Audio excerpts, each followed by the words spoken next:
Eh bien, bonjour tout le monde, bienvenue sur la chaîne de la Dark Red Security. Alors aujourd'hui, des infos complémentaires sur l'IAE toujours.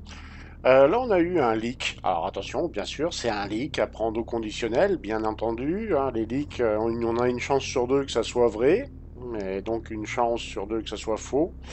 On a appris l'arrivée d'un nouveau vaisseau, le Gatak Siulen. Voilà, je ne sais pas exactement comment ça se prononce. Et là, donc, on a des vues voilà, de son intérieur qui montrent un peu à quoi ressemble l'intérieur de ce vaisseau, qui serait un vaisseau cargo assez gros. J'ai essayé de le comparer avec des tailles de vaisseaux connus. Je pense qu'on n'est pas très loin entre le Cutlass et le Freelancer. Donc, au niveau volume cargo, ça on n'en sait rien, on n'a pas de données techniques. On sait juste qu'il a deux boucliers de taille 1. Il a 3 armes de taille 3, il a 8 missiles de taille 2. Pour un vaisseau cargo, c'est assez surprenant. Là, on va voir la comparaison par rapport à un mule. Donc, sa géométrie fait qu'il est énorme, mais en fait, quand on regarde bien, c'est l'espèce d'hexagone au milieu qui donne sa taille. Voilà, on le voit de l'arrière, il est plutôt court, un peu comme le Gatak Rylen. C'est un peu, c'est le style de la marque, un Gatak. Donc, vaisseau alien Xi'an. Là, donc, on fait un petit. Voilà, les paints sur le SRV et sur le Spirit. Ouais, voilà, c'est pour ceux qui ont envie de se faire plaisir. Voilà. Le Tumbril Storm, donc ils en parlent un petit peu aussi. Bon, c'est intéressant ce qu'ils disent dessus. Mais là, donc, on voit les. Voilà, il a un Quantum Drive taille 1. Il a tout en taille 1. Et pour la taille du vaisseau, c'est assez surprenant. Alors, vu qu'il a deux boucliers taille 1, est-ce qu'il faut comprendre par là qu'il a un blindage nettement supérieur à ceux des humains? On ne sait pas trop en fait, hein, mais 3 lasers repeaters, voilà, il a deux racks de taille 4 en missiles et donc 8 missiles taille 2 des inits. Bon, voilà. Ah, il parle aussi de la RSI Arastra, mais alors il montre un peu le design en 3D. C'est quelqu'un qui s'est amusé à le transformer à modéliser en 3D. Ça ressemble un petit peu au Galaxy, mais bon, c'est quand même assez différent dans la conception. Mais c'est un vaisseau de minage et un taille large. Alors là, on a le Tumbril Storm qui, pour sa sortie, est déjà vieux parce qu'il semble qu'il est Parkinson, le pauvre. Il y a des petits problèmes de stabilité, de grille physique, j'ai l'impression, avec lui. Alors peut-être que ça sera corrigé entre-temps dans les nouveaux patchs, les patchs correctifs de la PTU. On voit aussi il est équipé, oui, je crois que c'est là qu'on le voit. Il est équipé de rack d'armes sur le côté. Et là, oui, voilà, c'est ici un truc intéressant. Ils ont physicalisé la trappe pour faire le plein. Donc il faudra bien faire le plein sur les vaisseaux, enfin les véhicules roulants bientôt. Et là on voit que sur les côtés, il y a des composants. Alors c'est un détail intéressant de savoir qu'à l'avant, sur le côté, et de chaque côté d'ailleurs, hein, il y a des composants. À l'arrière aussi, il y a des composants. Et ça c'est très très intéressant parce que si vous avez un Raygun, vous savez où tirer. Et apparemment, l'arrière serait, comme sur le char Tigre allemand, le gros point faible. Alors, encore des composants sur le côté. Voilà. Il y avait peut-être, voilà, il y avait des boucliers. Enfin, il y avait un peu de tout. Et là, il y en a encore. Oui, voilà. Je crois qu'il y avait le support de vie et puis le radar. Voilà, oui, c'est ça. Le live support et le radar. Et puis un autre truc en dessous. Je sais pas ce que c'est. Peut-être le micro-ondes pour faire les hot dogs. On peut se glisser dessous, en partie, pas partout, mais on peut se glisser sur certains éléments du blindé. Donc pour les gars qui sont canardés, qui veulent se mettre à l'abri sous le blindé, ça peut être une solution. Voilà, on peut se planquer derrière les chenilles. Ouais, il y a moyen de faire quelque chose. Donc là, on voit le pilote qui monte à bord. Voilà, et hop, il est avalé. Et là, on va voir ce que voit le pilote, grosso modo. Vous allez voir, c'est particulier. Ça reste un blindé en même temps, hein, voilà. Donc voilà, l'écran s'affiche et voilà la visibilité qu'on a dans le blindé. C'est Pour un blindé du futur, bah, c'est mieux que dans un blindé actuel, on va dire, mais pas de beaucoup, on va dire. Et ça veut bien qu'on ait vraiment des écrans holographiques avec une vue dégagée. Mais là, ouais, là, franchement, c'est bon, on y voit, mais bon, c'est pas foufou, quoi. Hein.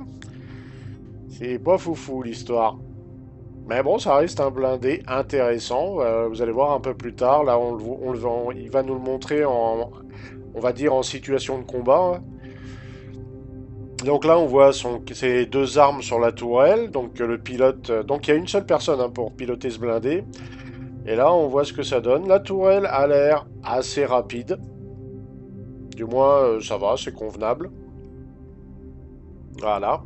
Donc là, on voit le champ de vision. Voilà.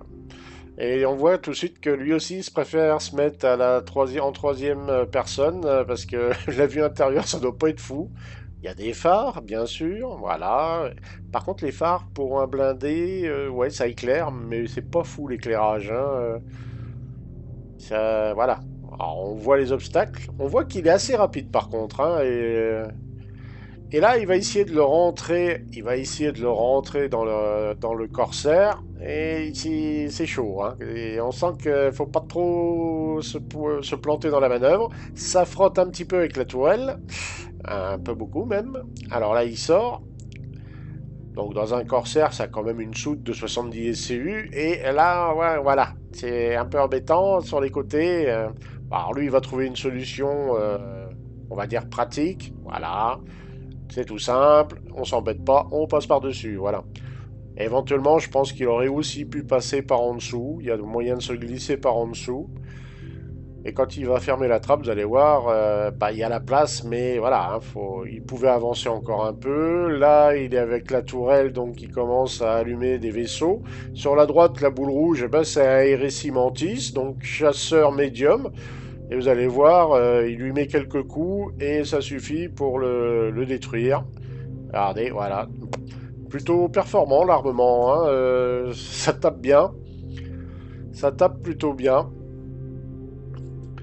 Donc là, il nous montre un petit peu le véhicule en train de taper, voilà, de tirer. Dans certains environnements, c'est bien rougeoyant. Hein.